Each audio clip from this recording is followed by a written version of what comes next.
I am so excited for today's guest. I know I say that every week, but I truly am. This week I've got Rhonda Funk. She is a singer, songwriter, a dear friend of mine, and she is also nominated for an International Singer-Songwriter Association Entertainer of the Year Award. How cool is that? Rhonda, tell our viewers a little bit about yourself.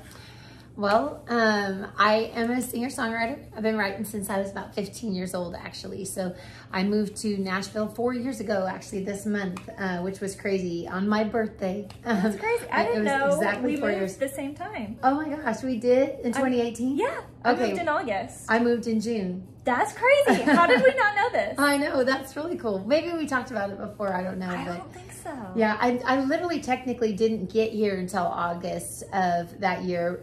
June, I came and dropped off some bags, went back to Oregon because I had been invited to the Oregon Jamboree, and I had a bunch of shows. I spent 6 or 8 weeks touring around the Pacific Northwest with family and friends and stuff. So when I came back here, it was August. It was when I really first landed. So yeah, but I've been here for 4 years.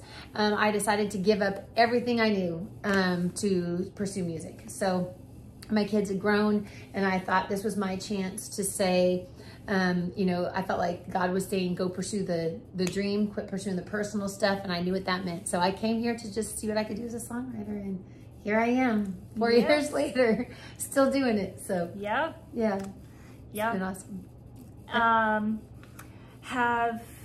And I know your journey has been a tough one. Can you kind of speak to that a little bit? Yeah. In 2016, I had said I wanted to make a country album.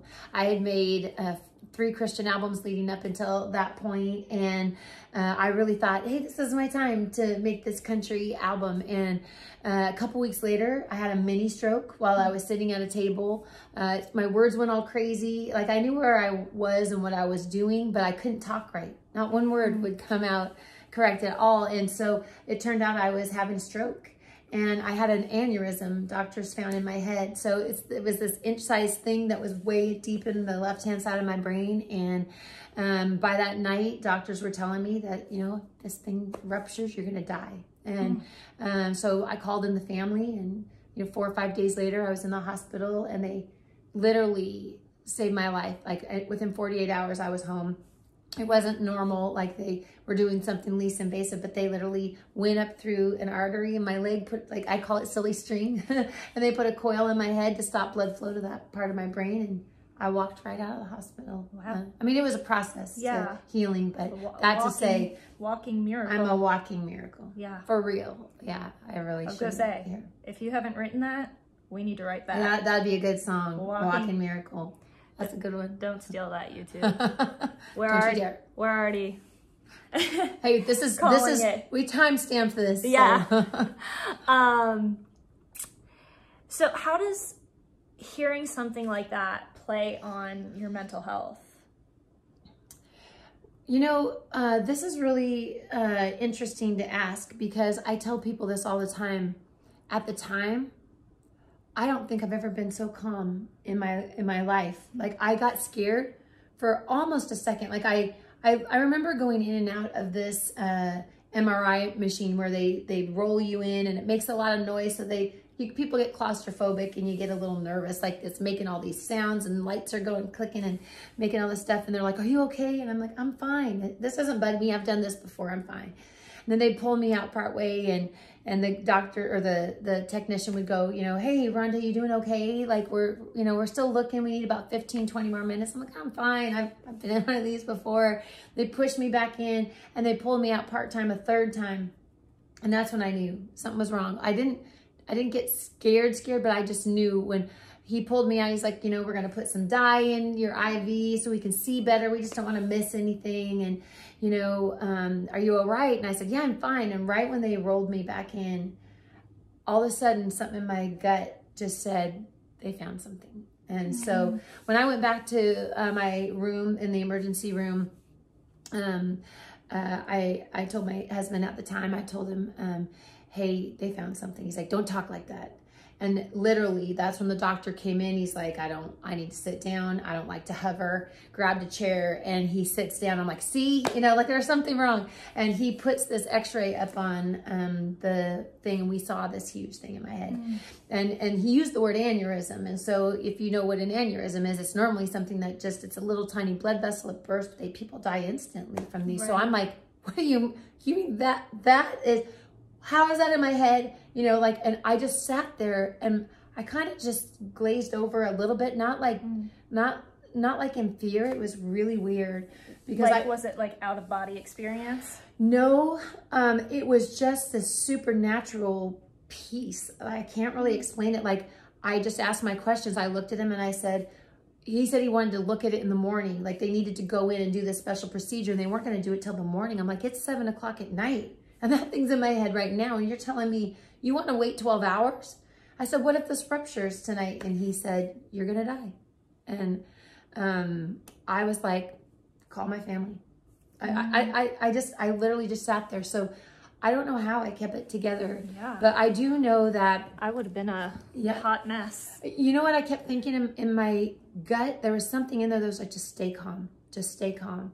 And the other part of me, when they sent me home, I'm like, wait, why are you sending me away from the hospital? I could die at any second. You're going to send me home for 4 days. And all I could think was, if I talk too loud, this could rupture. If I get upset about something, that it could rupture. And I also started to think about, if these are my last minutes on this earth, do I really want to spend it being upset that something was messed up or somebody, you know, do I want to argue with people or be upset about something or cry for 4 days? Like, this might be my last 4 days to enjoy my family. So that was really hard. Yeah. Whew. That was hard. Yeah. But somehow, like, say that even in the stress of it all, I somehow stayed really positive. Like, that's great. I even led worship at my church the night before my surgery. I said, if I'm going down, I'm going down fighting. That's and so amazing. if I'm going to die, I'm going to die right here at this piano. And so then I realized when I threw a fit to do that, I was like, I'm singing. I'm going to do this because I might not ever talk again if this thing isn't my speech portion of my brain. And I never, what if I have a stroke and I never can move again or whatever? I'm singing one more time. And then I thought, what have I done? Like, I might sing too loud or hit a note too high. And, you know, so I kind of questioned, I'm like, God, don't let me down here because, you know, that was probably the biggest stress is when I threw a fit that I was going to do this. And then I thought, oh my God, Lord, please say you're going to help me through this. Because I really did kind of throw a fit over it. And then I realized what I'd done. But outside of that, yeah, it was a process coming out of it though. Yeah. A lot of healing. I was going to say, what was the recovery for that?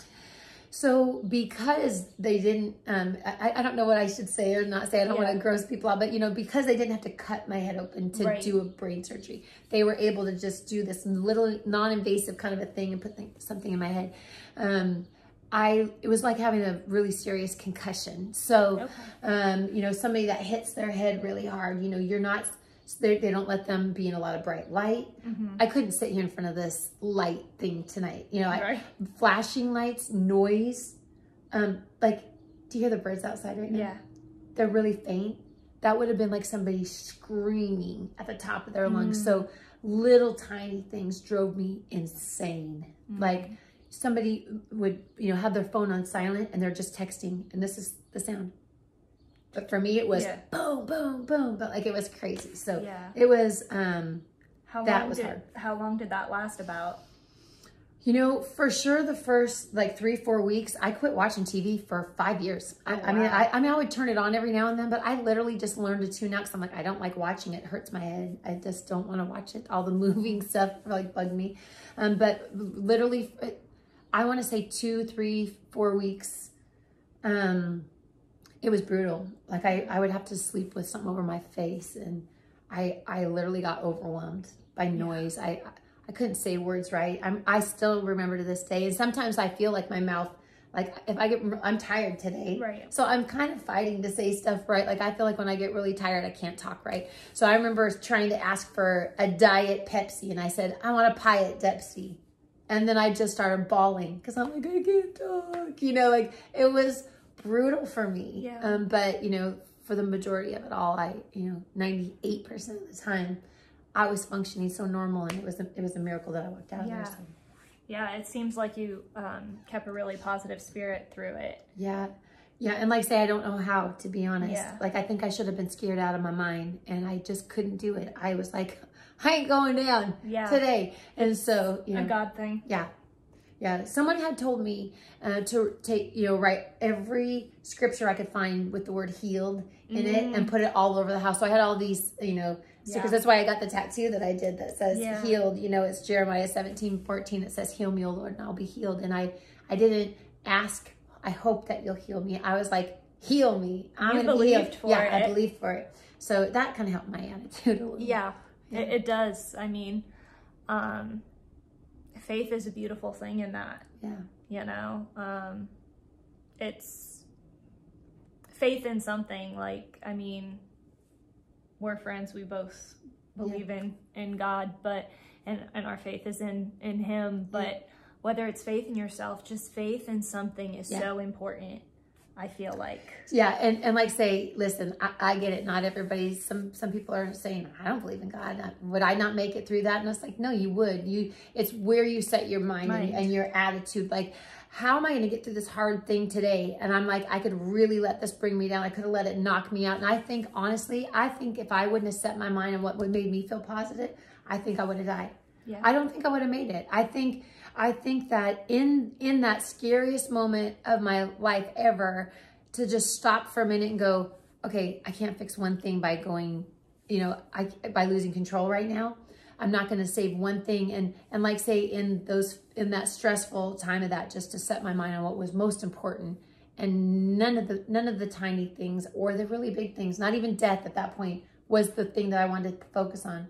I really wanted to focus on my family and quality time with that. Like, regardless of what happens, I can't change it. Like, I'm doing everything I can. I went to the doctor. I didn't want to go to the doctor, but I went to the doctor. I didn't have insurance, so we went to the ER, and we didn't want to go there because I didn't have any money. And so I didn't let that stop me. I knew I needed to get the help I needed. And so I just kept walking through each of the processes. And by the time we got there, I'm like, there's not one thing I could do any different other than just hope that this is all going to heal me. And so, that, like I say, it wasn't something I really did intentionally. Like, I didn't go, how am I going to get through this? And I didn't even stop for a minute and think. It just was a natural reaction for me. And I'm really grateful for that, because you just had that, that fight, that warrior mentality. Yeah. Hence the reason she's this week's warrior of the week. So I know things can get crazy, life can get crazy, and it wears on our mental health. And I feel like too, as songwriters and musicians, we feel deeper. Boy. And and like way more. So I feel like it's really important for us as artists and as creatives, and for anyone really, but specifically for creatives, to put a focus on mental health. And so what are some of your favorite coping mechanisms, like on the tough days? Because things do get tough. Yeah, and life is not peachy. I think that is something that is really helpful, is having creativity. And not everybody's creativity is the same. Someone might say, I don't write songs. I can't write songs. But you know what? You can write down words. I think even just journaling and writing down thoughts, because while you might not call it being a songwriter, it really is. Now that I know what co-writing means, how we literally, when we write a song, we sit in a room and we literally pour out our heart. Sometimes we're just, making up stories, but for the most part, we just sit around with a real story. So just communicating and talking really is a great thing, for sure. To know that you're not the only one alone. So just having conversation with people. For me, when I write a song, it's because I'm processing something. I think I hold myself together a lot because I go blah onto a piece of paper or onto a guitar or at the piano. So I really articulate my feelings that way. Now, is that right? Not always. I spend a ton of time by myself. And this is something that you just said is that, you know, as creatives, we put ourselves in a little bit of a dangerous spot because we are so creative. I don't even have to be in a room with a person or hear their voice. I imagine what I think they said, what they sound like. I create stuff. I'm daydreaming all the time. And the danger in that for me is that I'm creating stuff that actually causes me some big strain and stress later, because I have to realize to myself, that wasn't real. That's not real. That didn't happen that way. That person did not say that or think that or feel that. So I'm like, what happened? You know, and it's just me creating stuff. So I have to be careful with that. Yes. A lot. And so, or you get stuck on like one word of something. Yes. And it brings you down a rabbit hole and you're like, oh, but there was this other word and it really wasn't as bad as I thought. Yeah. Yeah, no, it's true. And so I actually think the times that I actually feel the most depressed, and I do get depressed. Mm-hmm. I cry a lot, actually. I get really lonely and feel empty because I realize I've created so many thoughts and things and stuff in my head, and I'm always around people. I'm always on a stage performing, so I'm surrounded by people, but I'm lonely. And people don't understand that unless you're in this spot where you're like, I'm actually really introverted, and I literally I'm like, I don't really want to be around you tonight. Like, I just want to go sit on my couch and be quiet. So I sit there and be creative, and when I run out of stuff to be creative about, and all of a sudden I realize, oh my God, I'm lonely. Oh my God, that hurt my feelings. Oh my God, I'll literally sit there crying. I mean, you know, I put myself into some hard spots sometimes. I kind of create some battles for myself. But they're valid feelings. And so the problem is, for me, is learning how to find a resource or help or build the right relationships that I can kind of share that. I think when the times that I just sit there by myself and I let it build up is when I really get the most upset. And the times that I take a minute to find somebody who really is a great mentor or a friend that I can trust, you know, like I don't want to just blurt things out to everybody. Or someone that can listen and that's empathetic. I feel like, at least for me, that's one of the reasons I love co-writing is because it is a conversation.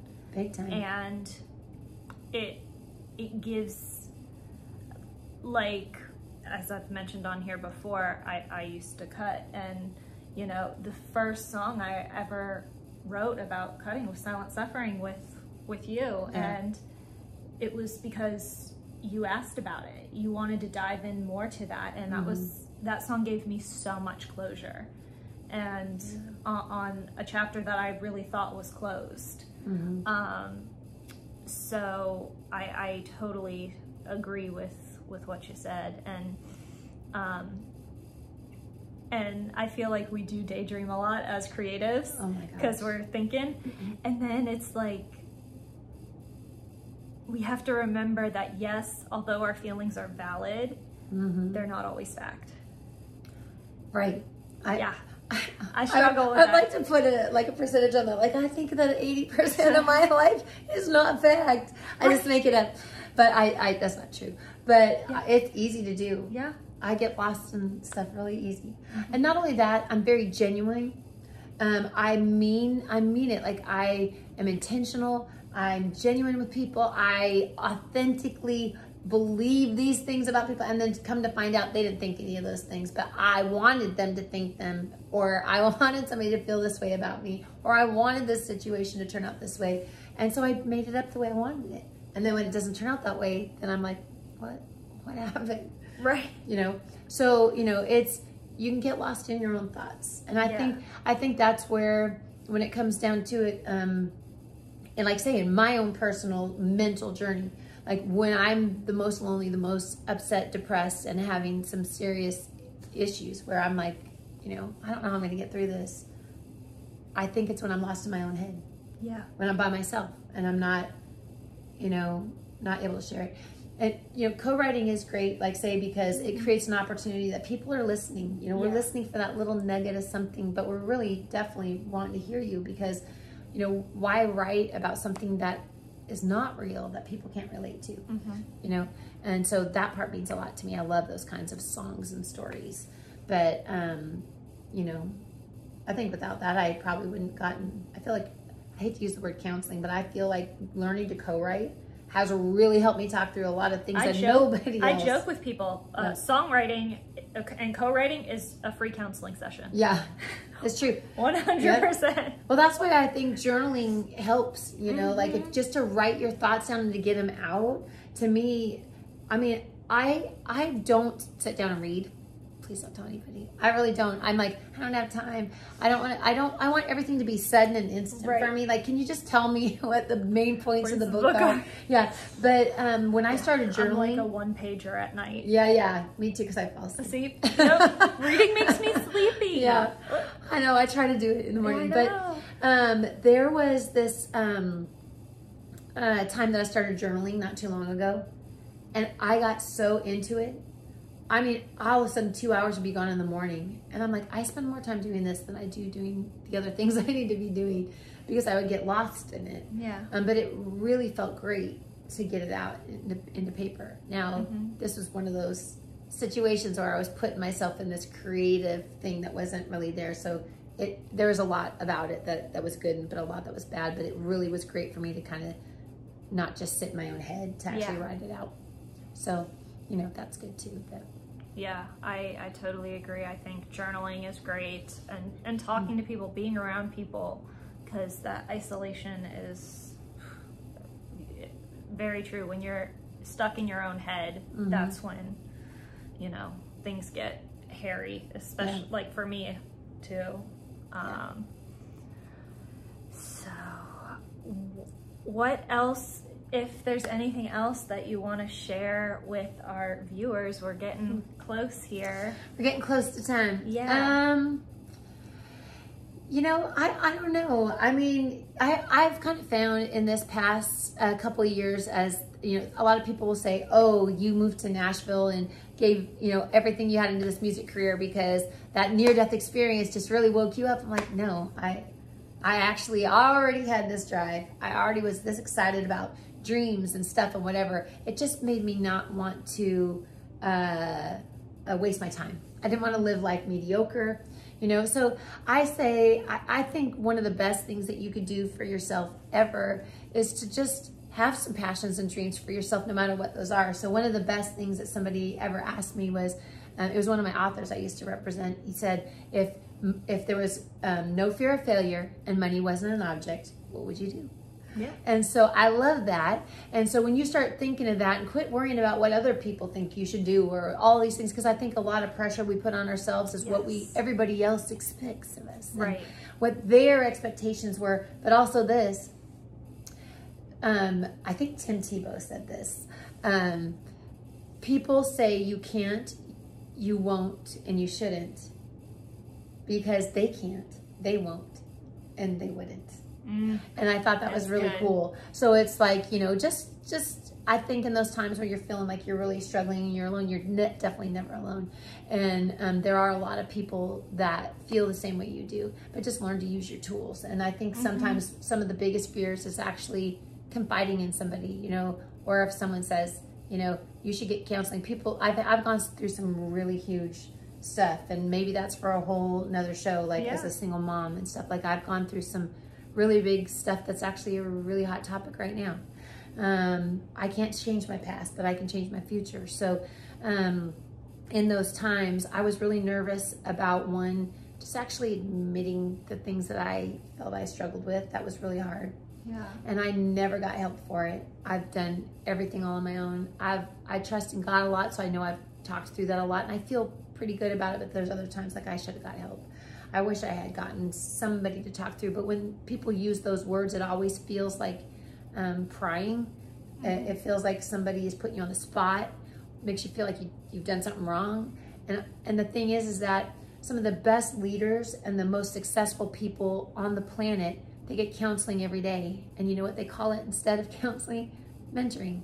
So they're always surrounding themselves with people they want to be like, the types of, you know, stuff. And they're also people that can speak into their lives because they've been there, you know. So I just think, like, surround yourself with the right people.